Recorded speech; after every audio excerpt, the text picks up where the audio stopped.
Pang, lagi ngapain, Pang? Lagi main ini, main ribet. Lagi ngebet? Lihat nih. Oh gitu. Iya. Lagi nih. Gitu. Oh iya. Gitu. Itu, lu pulang dulu ya. Iya, pulang dulu ya. Oke. Bentar ya.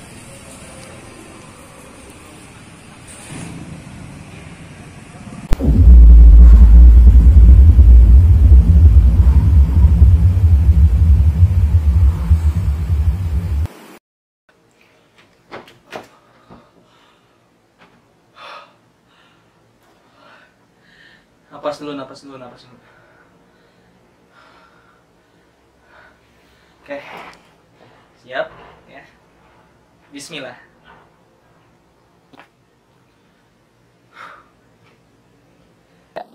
Assalamualaikum warahmatullahi wabarakatuh.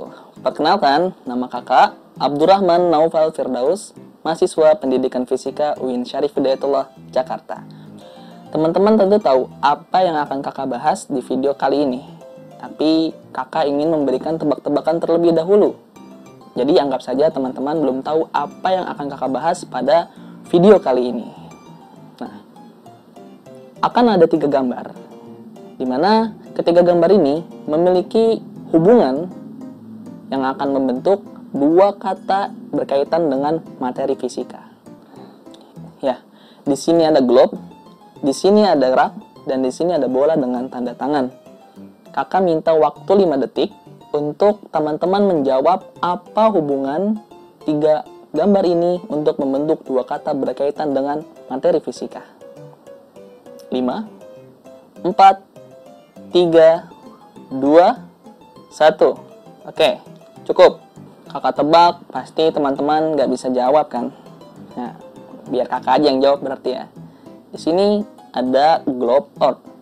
Biasa kita sebut dengan singkatan GE. Kemudian di sini ada rak, dan di sini ada bola dengan tanda tangan, di mana tanda tangan biasa kita sebut juga dengan paraf. Jadi kalau kita sambungkan GE, rak, paraf, bola. Ya, intinya materi yang akan kita bahas pada video kali ini adalah gerak parabola. Oke, apakah itu gerak? Apakah itu parabola? Gerak didefinisikan sebagai perubahan tempat atau kedudukan, baik sekali ataupun berkali-kali. Sedangkan parabola adalah kumpulan titik-titik yang jaraknya terhadap titik F dan suatu garis lurus baik dari sumbu X atau sumbu Y adalah sama. Kebayang nggak? Gini deh, simpelnya parabola merupakan garis lengkung yang simetris. Lalu apa sih itu gerak parabola? Meninjau definisi sebelumnya, jadi gerak parabola merupakan gerak yang memiliki lintasan berupa garis lengkung yang simetris. Gerak parabola disebut juga gerak peluru atau projectile motion. Disebut gerak peluru karena gerak ini menempuh seperti apa yang ditempuh oleh peluru yang ditembakkan ke atas dengan membentuk sudut tertentu terhadap arah horizontal, atau yang ditembakkan dengan sudut sebarang pada ketinggian tertentu. Oh ya, satu lagi yang menjadi catatan. Gerak parabola merupakan gabungan dari gerak lurus beraturan atau GLB pada sumbu X dan juga gerak lurus berubah beraturan atau GLBB pada sumbu Y. Gimana? Paham kan? Kalau misalnya belum paham, boleh diulang lagi videonya. Setelah itu kita lanjut. Nah, sekarang kita cerita tentang penemu gerak parabola itu. Gerak parabola dicetuskan oleh seorang ilmuwan berkebangsaan Italia bernama Galileo Galilei yang hidup pada abad ke-16 Masehi.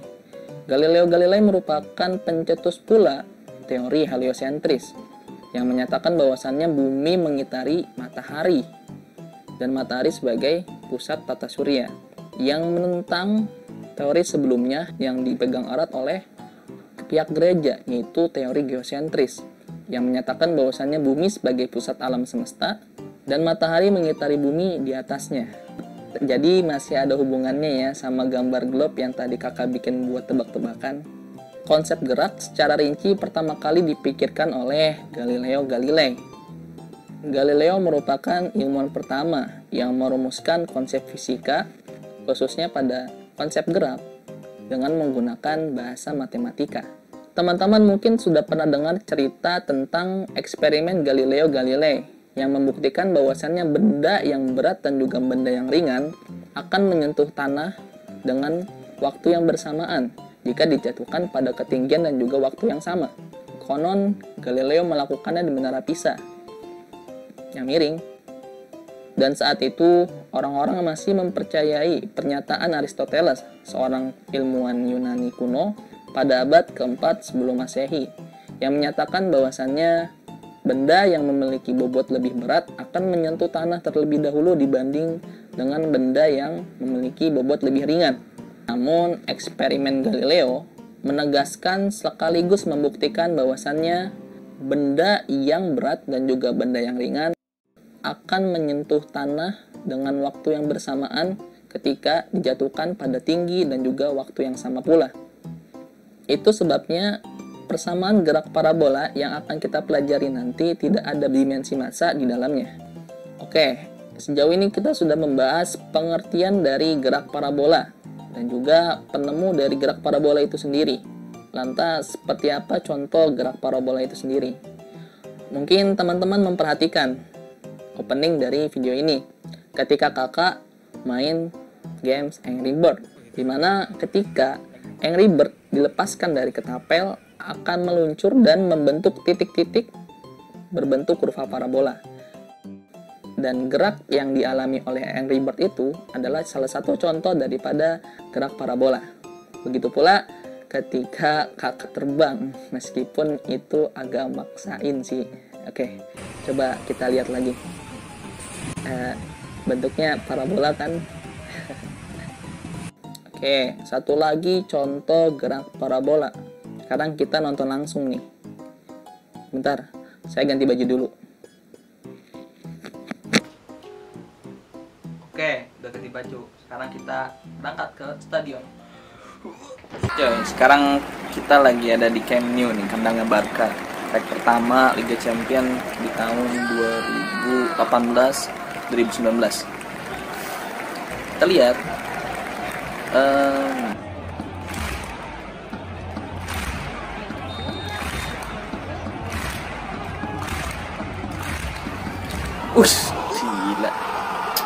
gila ini Messi.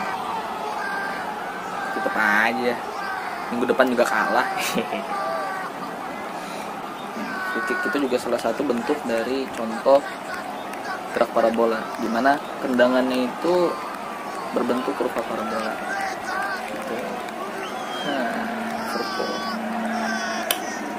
Apa memang di kandangnya kalah 3-0, tapi nanti bakal di comeback 4-0 dan kita akan juara Liga Champions tahun ini. Oke, sekali lagi kita lihat bagaimana Messi menendang. Kita ulang videonya.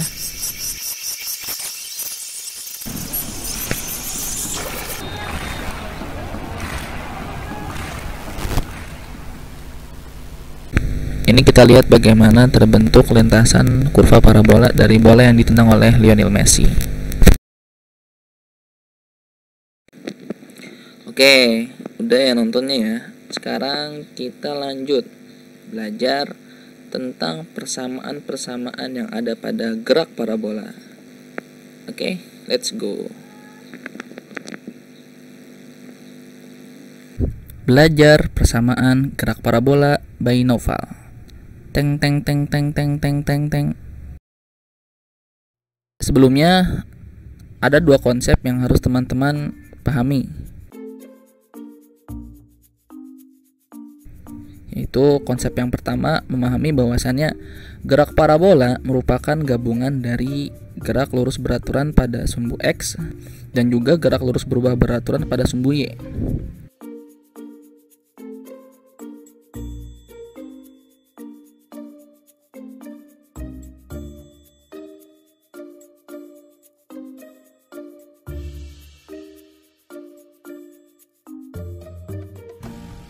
Oke, mari kita proyeksikan.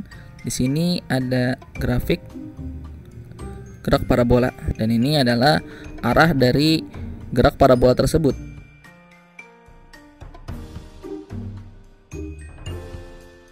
sini adalah bendanya, dan ini adalah benda pada titik awal, dan ini adalah benda pada sumbu Y, dan di sini adalah benda pada sumbu X.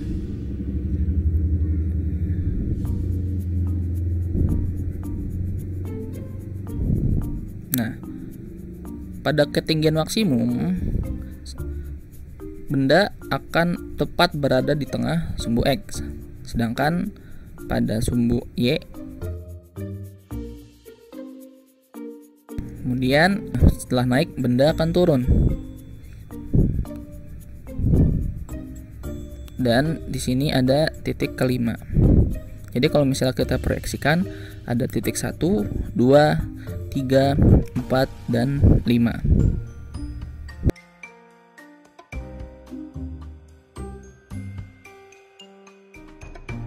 Konsep yang kedua yang harus dipahami oleh teman-teman yaitu waktu yang ditempuh dari titik 1 sampai 3 yaitu sama dengan waktu yang ditempuh dari titik 3 sampai 5.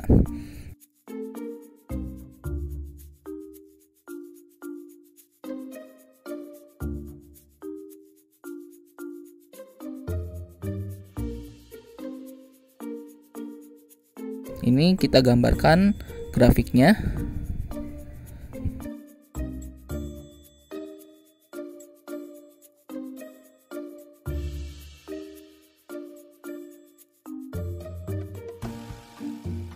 Dan ini arah dari gerak parabola. 1, 2, 3, 4, 5. Dan ini arah gerak parabola ketika turun. Ini adalah sudut elevasi.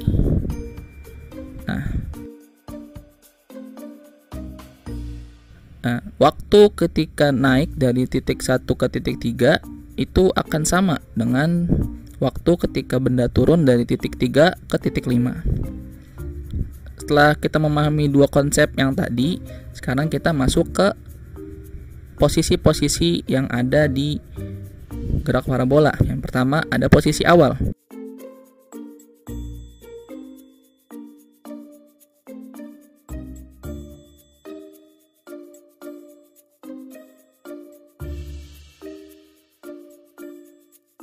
Yaitu pada titik ke-1. Ini arah dari gerak parabola tersebut, dan ini arah dari gerak parabola pada sumbu X yang kita tulis dengan V0X. Kemudian arah pada sumbu Y yang kita sebut dengan V0Y. Sehingga kita dapatkan rumusnya bahwa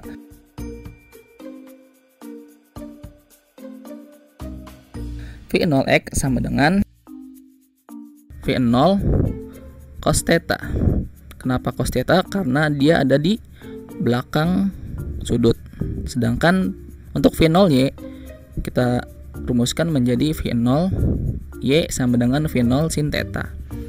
Kenapa dia menggunakan sin? Karena dia berada di depan sudut. Dan ini adalah posisi awal dari gerak parabola yang harus kita pahami. Rumusnya dapat seperti ini. Kemudian posisi kedua, yaitu posisi ketika benda berada setelah titik pertama menuju ke titik ketiga atau titik puncak. 1, 2, 3, 4, dan di sini 5. Titik pertama ke titik kedua. Kita proyeksikan. Nah, ini gerak parabolanya ada pada sumbu X dan juga ada pada sumbu Y.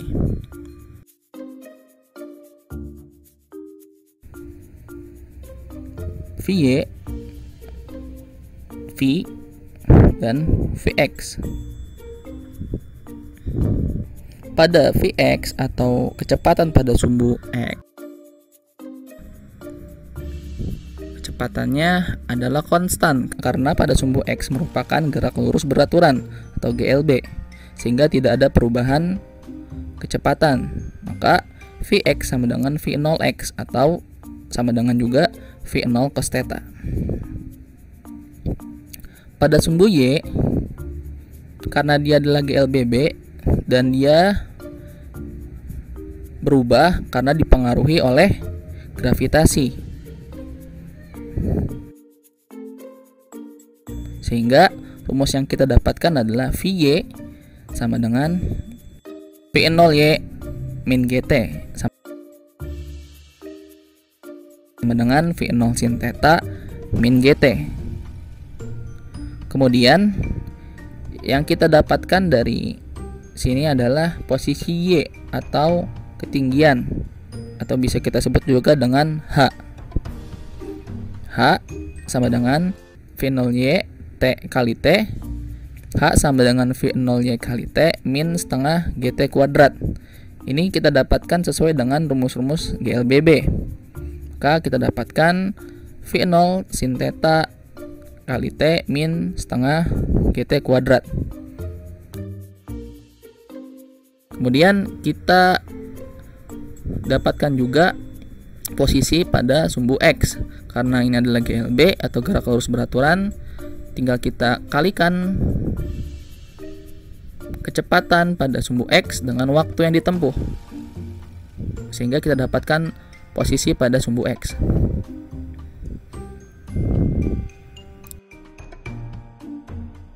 Selanjutnya ada posisi ketiga. Kita gambarkan bentuk kurva parabola dan juga posisi-posisi benda yang melewati lintasan kurva parabola. Pada posisi ketiga, ini adalah posisi yang paling unik karena dia berada pada titik puncak. Dan sekali lagi, Vx adalah GLB, sehingga mau dimanapun dia berada, kecepatannya tetap konstan.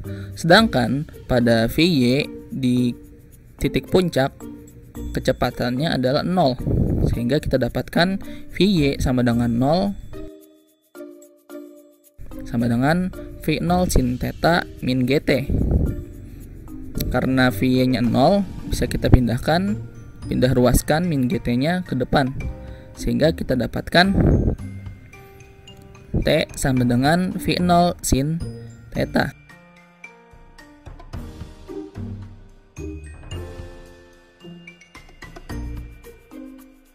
per G.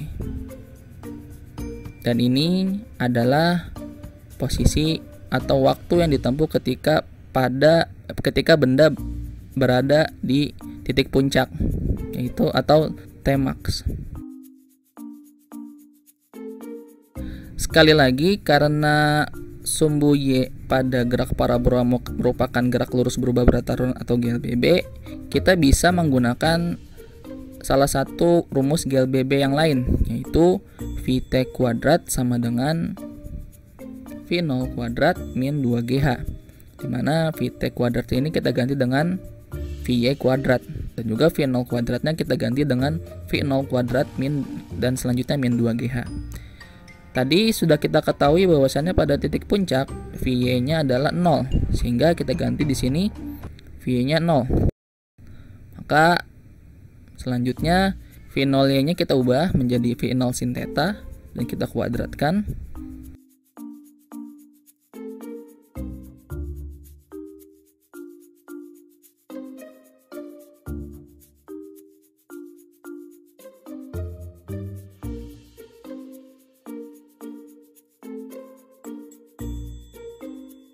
Kemudian kita dapatkan rumus seperti ini. Dan ini adalah ketinggian maksimum dari gerak parabola, yaitu H sama dengan V0 kuadrat sin kuadrat theta per 2G. Atau boleh rumus ini teman-teman buat singkatannya supaya mudah dihafal. Kalau kakak sih nyingkatnya seperti ini: H max V0 kuadrat sin kuadrat theta per 2G. HP emak Vivo, senang-senang sama tetangga, pergi ke 2 gang. Ya udah sih lah ya.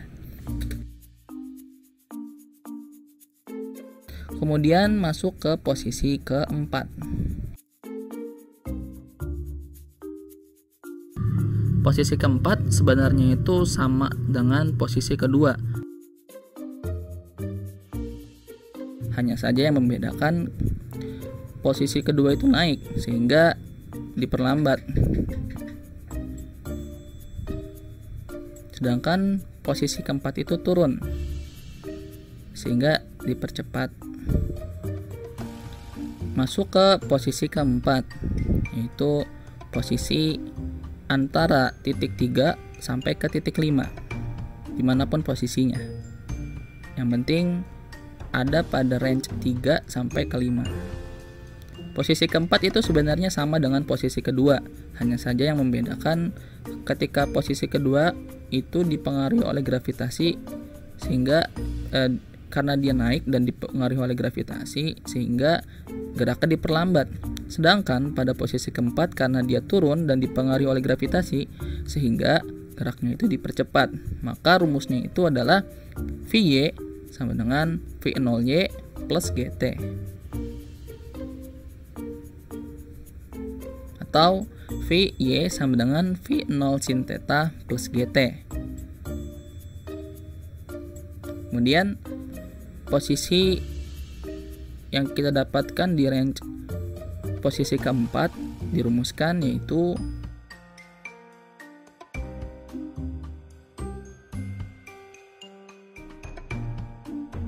S sama dengan V0t plus setengah GT kuadrat.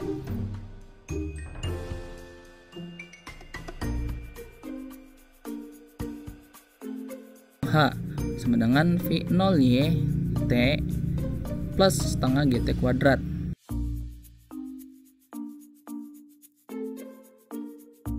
Atau H sama dengan V0 sin theta T plus setengah GT kuadrat. Dan itulah rumus-rumus yang bisa kita pahami pada gerak parabola ini.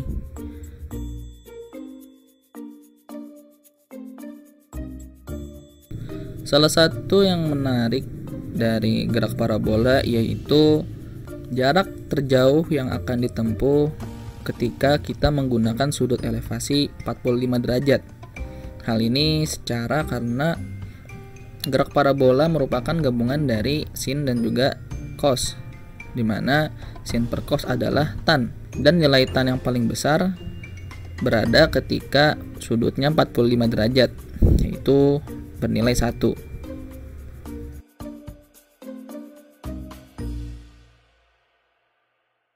Dan ini dia, Profesor Walter Lewin, seorang profesor yang berasal dari MIT atau Massachusetts Institute of Technology.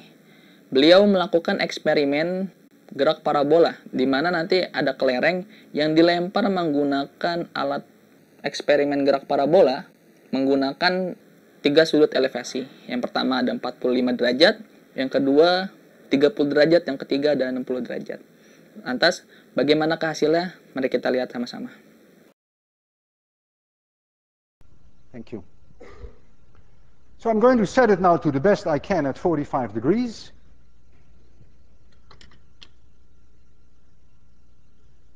And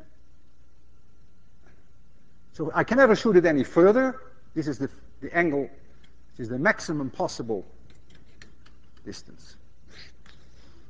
You ready? You are? Don't look at me, look there. It goes fast. 3, 2, 1, 0. Put your finger there. And now I have to change the angle to 30 degrees.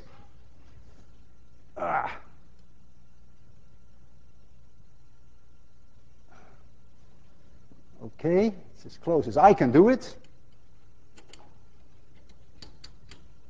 Okay, you ready? You are? 3, 2, 1. Ah! Hit the jackpot!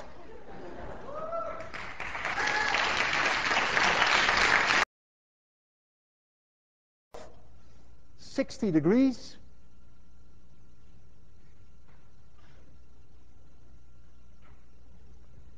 So we'll go way higher, but if all goes well, it should hit within the same marks. Ready? 3, 2, 1, 0. Here, man. Yeah, here, right? Thank you very much. Wonderful. Look. Uji coba yang dilakukan oleh Profesor Wortelewin berhasil. Pada jarak 45 derajat mencapai titik yang paling jauh, yaitu sekitar 6,5 meter.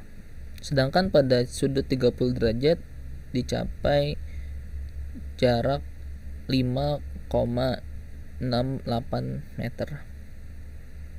Dan pada sudut 60 derajat seharusnya jatuh pada titik yang sama dengan 30 derajat. Untuk lebih lengkapnya, teman-teman bisa akses full videonya di kolom deskripsi. Terakhir, sebagai seorang muslim yang memiliki visi menjadi seorang yang bertakwa.